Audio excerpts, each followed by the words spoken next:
ꯃꯤꯒꯤ ꯐꯅꯕꯇ ꯈꯜꯂꯒ ꯇꯧꯕꯤꯕ ꯍꯥꯏꯇꯥꯔꯦꯀꯣ ꯁꯤꯒꯨꯝꯕꯁꯦ ꯃꯤ ꯌꯥꯝ ꯎꯁꯤꯠꯇꯕ ꯖꯥꯠꯅꯤꯗ ꯃꯤꯅ ꯐꯥꯔꯁ ꯑꯣꯐ ꯑꯣꯜ ꯑꯩ ꯁꯤꯒꯤ ꯏꯪꯂꯤꯁ ꯌꯥꯝ ꯂꯣꯟꯗ꯭ꯔꯣ ꯃꯌꯥꯝꯅ ꯌꯥꯝ ꯇꯣꯏꯅ ꯀꯃꯦꯟꯗ ꯍꯥꯏꯕꯤꯔꯛꯄ ꯁ꯭ꯀꯤꯟ ꯀꯦꯌꯔꯒꯤ ꯚꯤꯗꯤꯑꯣ ꯑꯃ ꯁꯦꯝꯕꯤꯔꯛꯑꯣ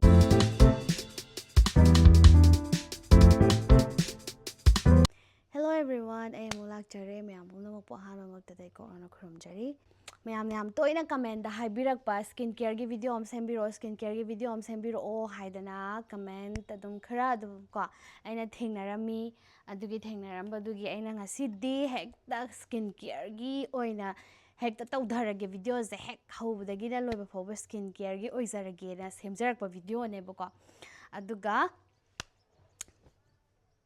ꯑꯣꯏꯖꯔꯒꯦꯅ ꯁꯦꯝꯖꯔꯛꯄ ꯚꯤꯗꯤꯑꯣꯅꯤ ꯑꯗꯨꯗꯤ ꯍꯧꯔꯒꯦ ꯑꯩ ꯍꯧꯖꯤꯛ ꯃꯥꯏꯁꯦ ꯑꯌꯨꯛꯅꯤꯀꯣ ꯍꯧꯖꯤꯛꯁꯦ ꯃꯣꯔꯅꯤꯡꯅꯤ ꯑꯗꯣ ꯃꯣꯔꯅꯤꯡ ꯍꯥꯏꯔꯒ ꯄꯨꯡ 9 ꯇꯥꯔꯦꯀꯣ ꯍꯧꯖꯤꯛꯁꯦ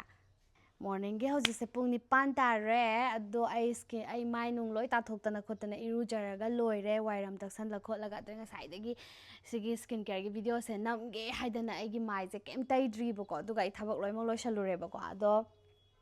ꯍꯧꯖꯤꯛ ꯍꯧꯔꯛꯑꯒꯦ ꯑꯩꯒꯤ ꯃꯥꯏꯁꯦ ꯀꯩꯅꯣꯅ ꯃꯥꯏ ꯐꯦꯁ ꯋꯥꯁꯇꯣ ꯑꯩ ꯎꯠꯂꯛꯀꯦꯀꯣ ꯉꯥꯏꯔꯝꯃꯣ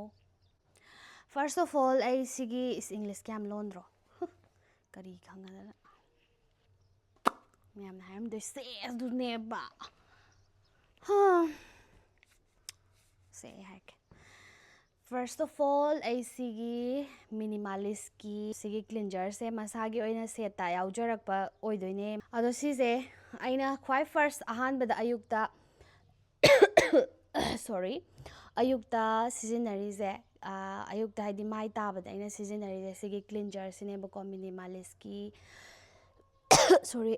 ꯀꯅꯥꯗ ꯍꯥꯏꯈ꯭ꯔꯦ ꯂꯧꯔꯒ ꯑꯩꯗꯣ ꯃꯌꯥꯝꯗ ꯄ꯭ꯔꯗꯛ ꯑꯃ ꯁꯤꯌꯔ ꯇꯧꯖꯔꯝꯒꯦꯕꯀꯣ ꯑꯗꯨꯗꯤ ꯀꯔꯤꯅꯣ ꯍꯥꯏꯔꯀꯥꯟꯗ ꯑꯒꯥꯔꯣ ꯄꯣꯔꯇꯦꯕꯜ ꯃꯤꯅꯤ ꯐꯦꯟ ꯑꯩꯁꯤ ꯃꯌꯥꯝ ꯃꯃꯥꯡꯗ ꯂꯧꯊꯣꯛꯆꯔꯛꯀꯦꯀꯣ ꯁꯤꯗꯩꯁꯤꯗ ꯌꯥꯎꯔꯛꯏꯁꯦ ꯀꯩꯅꯣ ꯌꯥꯎꯔꯛꯑꯦ ꯐꯦꯟꯁꯦ ꯑꯩꯈꯣꯏꯒꯤ ꯀꯂꯔꯒꯁꯦ ꯌꯥꯝꯅ ꯀꯩꯅꯣ ꯑꯣꯏꯔꯒ ꯕꯦꯕꯤ ꯄꯤꯡꯛ ꯁꯤꯁꯦ ꯁ꯭ꯇꯦꯟꯅꯤ ꯑꯗ ꯁ꯭ꯇꯦꯟꯁꯦ ꯁꯨꯃꯥꯏꯅ ꯐꯦꯟ ꯌꯨꯁ ꯇꯧꯅ ꯑꯩꯈꯣꯏꯅ ꯃꯣꯕꯥꯏꯜ ꯍꯣꯜꯗꯔ ꯑꯁꯤꯕꯨ ꯌꯨꯁ ꯇꯧꯕꯤꯔꯒ ꯉꯥꯏꯍꯥꯛꯇꯪ ꯑꯣꯏꯔꯁꯨ ꯄꯣꯊꯥꯕ ꯌꯥꯔꯦ ꯃꯆꯥꯁꯤꯒꯤ ꯃꯤꯅꯤ ꯐꯦꯟꯁꯤꯒꯤ ꯐꯤꯆꯔꯁ ꯈꯔ ꯍꯥꯏꯖꯔꯝꯒꯦ ꯄꯋꯥꯔ ꯕꯇꯝꯁꯤꯗ ꯅꯝꯕꯤꯗꯣꯏꯅꯤꯀꯣ ꯑꯗꯣ ꯃꯌꯥꯝꯅ ꯍꯦꯟꯅꯁꯨ ꯈꯪꯕꯤꯔꯝꯃꯒꯅꯤ ꯑꯗꯨꯒ ꯁꯤꯗꯩꯁꯤda ꯂꯣ ꯑꯃ ꯌꯥꯎꯔꯦ ꯀꯣ ꯈꯤꯇꯪ ꯇꯞꯅ ꯍꯨꯝꯕ ꯌꯥꯕ ꯑꯃ ꯌꯥꯎꯔꯦ ꯁꯤꯁꯤꯅ ꯀꯩꯗꯧꯒꯦ ꯍꯥꯏ ꯀꯥꯟꯗ ꯑꯩꯈꯣꯏ ꯃꯦꯀꯞꯀꯨꯝꯕ ꯇꯧꯔꯒꯁꯨ ꯃꯦꯀꯞ ꯂꯣꯏꯔꯒ ꯃꯦꯀꯞ ꯇꯧꯕ ꯃꯇꯝꯗ ꯃꯦꯀꯞꯁꯦ ꯀꯃꯥꯏꯅ ꯇꯧꯅꯤ ꯍꯥꯏ ꯀꯥꯟꯗ ꯃꯦꯀꯞꯁꯦ ꯑꯩꯈꯣꯏꯒꯤ ꯐꯥꯎꯟꯗꯦꯁꯟꯒꯨꯝꯕ ꯊꯥꯖꯜꯂꯨꯕ ꯈꯤꯇꯪ ꯀꯪꯕꯗ ꯑꯩꯈꯣꯏꯅ ꯐꯦꯟꯅ ꯑꯩꯈꯣꯏ ꯆꯦꯅ ꯁꯨꯃꯥꯏꯅ ꯍꯨꯝꯅꯩꯗꯅꯀꯣ ꯍꯥꯏꯅ ꯄꯥꯒ ꯍꯥꯞꯄꯁꯨ ꯑꯃ ꯍꯥꯞꯄꯁꯨ ꯑꯗꯣ ꯁꯤꯒꯤ ꯃꯥꯒꯤ ꯂꯣꯒꯤ ꯀꯩꯅꯣꯁꯦ ꯁꯤꯖꯤꯟꯅꯔꯒꯀꯣ ꯁꯤ ꯂꯣꯏꯅꯃꯛꯁꯤꯗ ꯀꯪꯍꯟꯕ ꯈꯣꯠꯄ ꯂꯣꯏ ꯌꯥꯔꯦ ꯑꯩꯁꯨ ꯍꯧꯖꯤꯛ ꯁꯤꯔꯝ ꯀꯩꯅꯣ ꯇꯩꯈꯤꯕꯗꯣ ꯃꯣꯏꯆꯔꯥꯏꯖꯔ ꯇꯩꯈꯤꯕꯗꯣ ꯀꯪꯍꯜꯂꯤꯅꯦꯕꯀꯣ ꯈꯤꯇꯪ ꯁ꯭ꯄꯤꯠꯇꯣ ꯁꯦꯀꯦꯟ ꯃꯦꯗꯤꯌꯝ ꯍꯥꯏꯇꯥꯔꯦꯀோ ꯍꯥꯏ ꯁꯤꯁꯤꯅ ꯑꯀꯟꯕ ꯑꯩ ꯍꯧꯖꯤꯛ ꯅꯝꯈ꯭ꯔꯦꯀꯣ ꯁꯤꯁꯤꯅ ꯌꯥꯝ ꯀꯟꯕ ꯁꯤꯁꯤꯅ ꯌꯥꯝ ꯀꯟꯕꯅꯦꯕ ꯁꯤꯁꯤꯅ ꯍꯦꯛꯇ ꯑꯀꯟꯕꯅꯦꯕ ꯑꯩꯈꯣꯏꯅ ꯔꯤꯜꯁ ꯅꯝꯅꯤꯡꯉꯒꯁꯨ ꯑꯦꯅꯤ ꯁꯤ ꯐꯦꯟꯁꯦ ꯁꯤ ꯁ꯭ꯇꯦꯟꯁꯤꯗ ꯍꯥꯞꯄꯒ ꯊꯝꯃꯒ ꯍꯥꯏꯇꯥꯔꯦ ꯀꯅꯥꯅꯣꯝꯅ ꯄꯥꯏꯍꯜꯂꯛꯑꯒꯀꯣ ꯑꯗꯨꯒ ꯑꯗꯨꯃꯥꯏꯅ ꯇꯧꯔꯒ ꯑꯗꯨꯝ ꯅꯝꯕ ꯌꯥꯔꯦꯕ ꯁꯤꯒꯤ ꯍꯥꯏꯁꯦ ꯑꯣꯏꯇꯥꯔꯒꯗꯤ ꯑꯁ ꯌꯥꯝ ꯂꯩꯔꯦ ꯀꯥꯟꯅꯕꯗꯤ ꯃꯥꯏ ꯁꯤꯒꯤ ꯆꯥꯔꯖ ꯇꯧꯅꯕ ꯁꯤ ꯃꯔꯤꯁꯦ ꯍꯥꯞꯄꯛꯑꯦꯀꯣ ꯃꯆꯥꯅꯦ ꯑꯗꯨꯒ ꯁꯤꯁꯤꯅ ꯀꯩꯗꯧꯒꯦ ꯍꯥꯏ ꯀꯥꯟꯗ ꯑꯩꯈꯣꯏꯅ ꯂꯦꯞꯇꯣꯞꯇꯒꯤ ꯆꯥꯔꯖ ꯇꯧꯔꯁꯨ ꯌꯥꯔꯦ ꯑꯗꯨꯒ ꯑꯦꯅꯤ ꯑꯦꯗꯥꯞꯇꯔ ꯑꯃꯗ ꯃꯥꯒ ꯆꯥꯟꯅꯕ ꯍꯥꯏꯇꯥꯔꯦꯀꯣ ꯑꯦꯗꯥꯞꯇꯔ ꯑꯃꯗꯒꯤ ꯆꯥꯔꯖ ꯇꯧꯔꯁꯨ ꯌꯥꯔꯦ ꯑꯗꯨꯒ ꯄꯋꯥꯔ ꯕꯦꯡꯛꯗꯒꯤ ꯆꯥꯔꯖ ꯇꯧꯔꯁꯨ ꯌꯥꯔꯦ ꯑꯗꯣ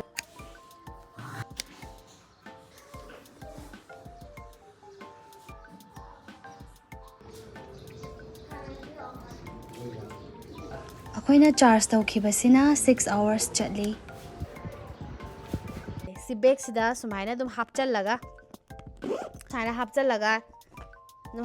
ꯁꯨꯃꯥꯏꯅ ꯑꯗꯨꯝ ꯄꯨꯈꯤꯕꯁꯨ ꯑꯗꯨꯝ ꯌꯥꯔꯦꯕ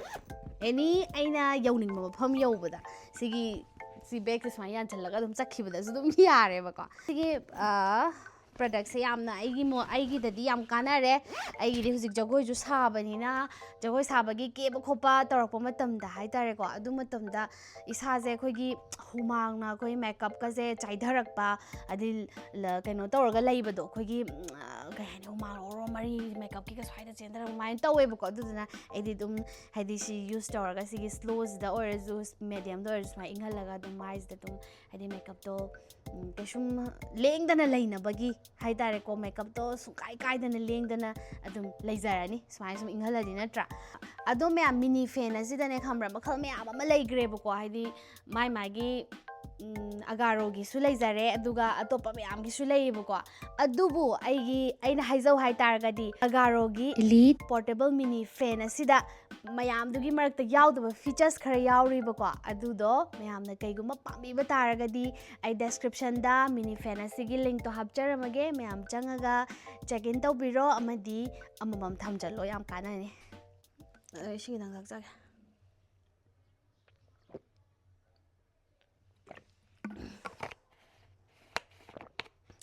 ꯏꯁꯤꯡꯁꯦ ꯅꯣꯡꯃꯗ ꯂꯤꯇꯔ 1 ꯅꯠꯇ꯭ꯔꯒ 2 ꯉꯝꯕꯩ ꯆꯥꯡꯗ ꯑꯗꯨꯃꯥꯏꯅ ꯊꯛꯄꯤꯌꯣ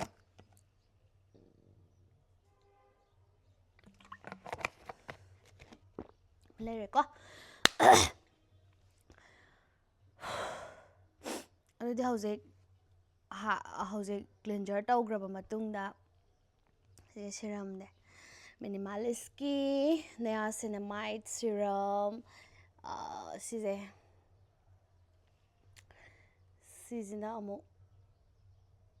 ꯁꯤꯁꯤꯅ ꯑꯃꯨꯛ ꯐꯥꯔꯁꯇ ꯑꯩꯒꯤ ꯏꯁꯀꯤꯟꯁꯤꯗ ꯀꯔꯤꯝꯇ ꯇꯩꯗ꯭ꯔꯤꯉꯩꯗꯀꯣ ꯁꯤꯒꯤ ꯁꯤꯔꯝꯁꯦ ꯍꯥꯟꯅ ꯇꯩꯖꯒꯅꯤ ꯑꯗꯣ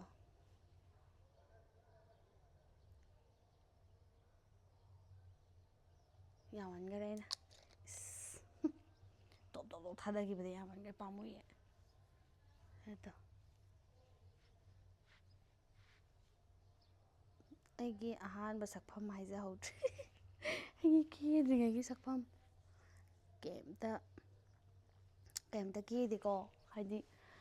ꯀꯩꯝ ꯆꯤꯟꯕꯥꯟ ꯂꯤꯞꯁꯇꯤꯛ ꯊꯥꯕ ꯈꯣꯠꯄ ꯀꯩꯝ ꯇꯧꯗ꯭ꯔꯤꯉꯩꯒꯤ ꯁꯛꯐꯝ ꯁꯤꯁꯦ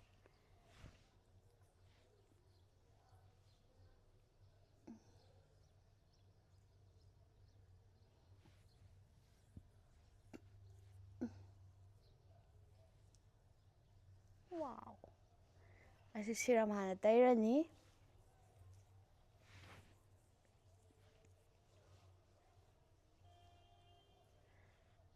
ꯁꯤꯔꯝ ꯍꯥꯟꯅ ꯇꯩꯔꯅꯤ ꯑꯦꯟ ꯍꯧꯖꯤꯛ ꯅꯦꯛꯁꯇ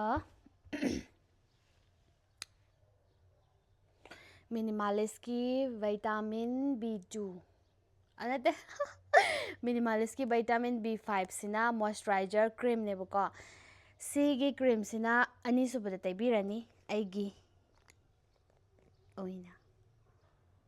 ꯍꯥꯏꯕ ꯇꯥꯔꯦ ꯑꯩ ꯍꯧꯖꯤꯛꯀꯥꯟ ꯑꯩ ꯑꯉꯥꯡ ꯉꯥꯡꯅꯕ ꯌꯥꯝ ꯋꯥꯔꯦ ꯍꯧꯖꯤꯛꯀꯥꯟ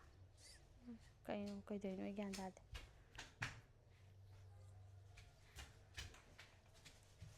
ꯁꯤꯁꯦ ꯑꯃꯨꯛ ꯇꯩꯕꯤꯔꯅꯤ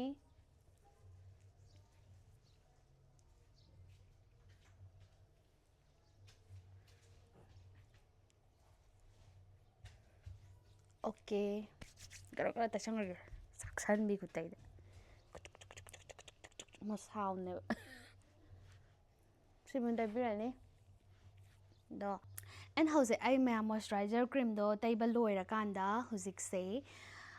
ꯁꯟꯁꯀ꯭ꯔꯤꯟ ꯐꯥꯏꯅꯦꯜꯂꯤ ꯃꯣꯏꯆꯔꯥꯏꯖꯔ ꯀ꯭ꯔꯤꯝꯗꯣ ꯀꯪꯍꯟꯈ꯭ꯔꯦ ꯇꯩꯕ ꯂꯣꯏꯔꯦ ꯑꯗꯨꯀꯥꯟꯗ ꯍꯧꯖꯤꯛꯁꯦ ꯁꯟꯁꯀ꯭ꯔꯤꯟ ꯇꯩꯗꯣꯏꯅꯤꯀꯣ ꯁꯟꯁꯀ꯭ꯔꯤꯟ SPF 50 ꯁꯤꯒꯤ ꯍꯧꯖꯤꯛ ꯂꯣꯏꯅꯃꯛ ꯂꯣꯏꯔꯦ ꯃꯣꯏꯆꯔꯥꯏꯖꯔ ꯀ꯭ꯔꯤꯝ ꯇꯩꯕ ꯂꯣꯏꯔꯦ ꯑꯗꯨꯀꯥꯟꯗ ꯍꯧꯖꯤꯛꯁꯦ SPF 50 sunscreen with niacinamide vitamin B5 +, vitamin F, PA++++++ all skin ꯇꯥꯏꯞꯁꯀꯤꯅꯤꯀꯣ ꯁꯤꯒꯤ ꯁꯟꯁꯀ꯭ꯔꯤꯟꯁꯤꯃ ꯍꯧꯖꯤꯛ ꯁꯤꯖꯤꯟꯅꯗꯣꯏꯅꯦꯕꯀꯣ ꯃꯤꯅꯤꯃꯥꯂꯤꯁꯀꯤꯅꯤꯀꯣ ꯄ꯭ꯔꯗꯛꯁꯤꯡꯁꯦ ꯂꯣꯏꯅꯃꯛ ꯑꯗꯨ ꯀꯩꯝ ꯂꯩꯇꯦꯀꯣ ꯃꯣꯏꯁꯤꯅ ꯃꯣꯏꯒꯤ ꯍꯥꯏꯗꯤ ꯑꯩ ꯀꯩꯅꯣꯒꯤ ꯍꯥꯏꯗꯤ ꯃꯤꯅꯤꯃꯥꯂꯤꯁꯀꯤ ꯑꯣꯏꯕ ꯑꯦꯗꯚꯔꯇꯤꯁꯃꯦꯟ ꯀꯩꯀꯩꯒꯤ ꯀꯩꯝ ꯅꯠꯇꯦꯀꯣ ꯁꯤꯁꯦ ꯃꯌꯥꯝꯅ ꯑꯩꯅ ꯁꯤꯖꯤꯟꯅꯕ ꯄꯣꯠꯇꯣ ꯍꯥꯏꯗꯤ ꯁ꯭ꯀꯤꯟ ꯀꯦꯌꯔ ꯚꯤꯗꯤꯑꯣ ꯄ꯭ꯂꯤꯖ ꯇꯧꯕ ꯃꯌꯥꯝꯗꯣ ꯑꯗꯩ ꯑꯗꯨ ꯃꯌꯥꯝꯗꯨꯗ ꯁꯨꯝ ꯑꯩꯅ ꯁꯤꯌꯔ ꯇꯧꯖꯕꯅꯤꯗ ꯑꯩ ꯀꯩ ꯁꯤꯖꯤꯟꯅꯔꯤ ꯀꯩꯗꯧꯔꯤ ꯍꯥꯏꯕꯗꯣ ꯁꯨꯝ ꯁꯤꯌꯔ ꯇꯧꯖꯕꯅꯤꯗ ꯁ꯭ꯀꯤꯟ ꯀꯦꯌꯔꯒꯤ ꯚꯤꯗꯤꯑꯣꯅꯤꯅ ꯉꯁꯤꯗꯤ ꯌꯥꯝꯅ ꯀꯩꯅꯣ ꯇꯧꯔꯛꯑꯅꯤ ꯌꯥꯝ ꯇꯦꯜꯂꯛꯑꯅꯤ ꯃꯤꯅꯅꯦꯀꯣ ꯃꯤ ꯌꯥꯝ ꯐꯕꯁꯦ ꯃꯤꯅ ꯌꯥꯝ ꯎꯁꯤꯠꯇꯕ ꯖꯥꯠꯅꯤꯗ ꯃꯤ ꯌꯥꯝ ꯐꯕ ꯄꯨꯛ ꯐꯕ ꯑꯗꯒꯤ ꯑꯩꯅꯅꯦ ꯈꯜꯂꯦꯕꯀꯣ ꯑꯩꯁꯦ ꯀꯩꯅꯣ ꯇꯧꯕꯗ ꯉꯁꯤ ꯐꯦꯁꯕꯨꯛ ꯇꯥꯏꯀꯣ ꯂꯤꯞꯁꯇꯤꯛ ꯈꯤꯇꯪ ꯁꯪꯖꯜꯂꯛꯀꯦꯗꯅ ꯁꯛꯁꯦ ꯑꯝꯇ ꯌꯦꯡꯉꯨꯗꯅ ꯀꯅꯥꯅꯣ ꯀꯟꯅ ꯂꯥꯎꯔꯛꯏꯁꯤꯅ ꯂꯤꯞꯁꯇꯤꯛ ꯈꯤꯇꯪ ꯁꯪꯖꯜꯂꯛꯀꯦ ꯍꯥꯏꯔꯒ ꯀꯟꯅꯕꯨ ꯂꯥꯎꯁꯜꯂꯦ ꯅꯥꯀꯟꯗꯒꯤ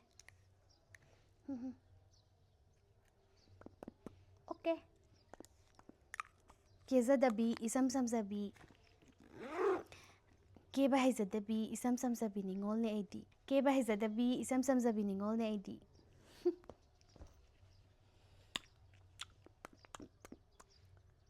se Vaseline ja thaba yade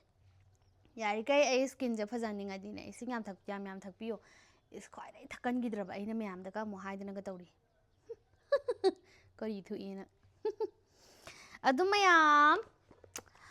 hauzik aina haizaribase yam phaba kai haini akatang kanghan ge kom sare yam phaba yamna migi da makta khallaga thabak yam tawbiba yam phaba buk yam phaba migi awana yam uganba mise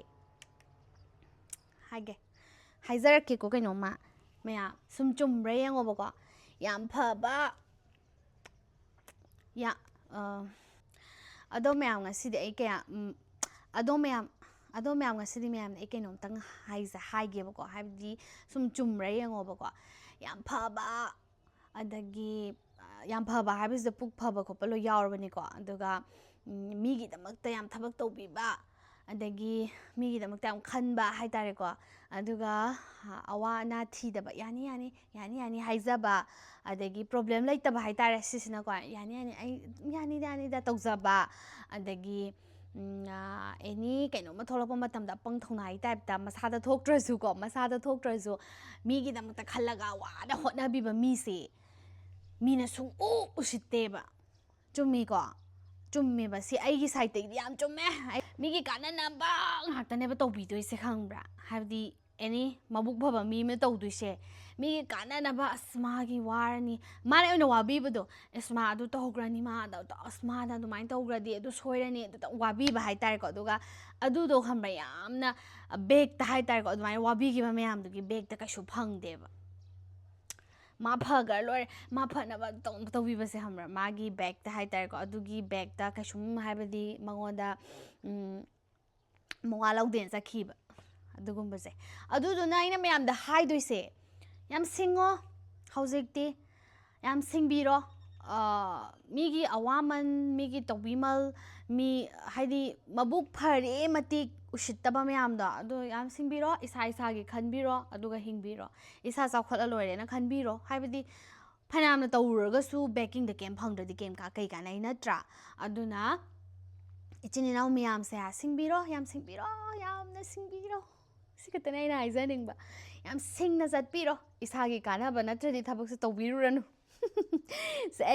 aina phangakpa kainone aina phangakpa experience ki matungina mayam naina share tawzabani